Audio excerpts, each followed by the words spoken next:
Here I have LG G7 Fit, and today I'm going to show you how to enable portable hotspot on this device.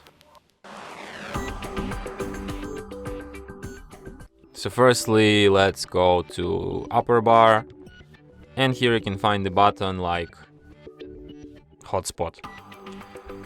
So by tap on it once, you can switch your hotspot.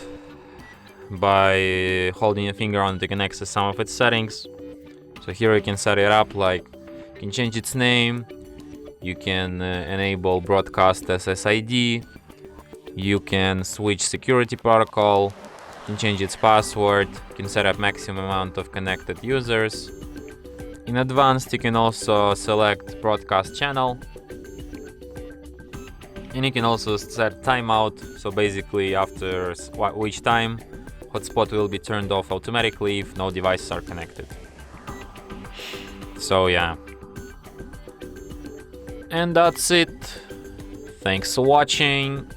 If you find this tutorial useful, don't forget to hit that like button and subscribe to our channel.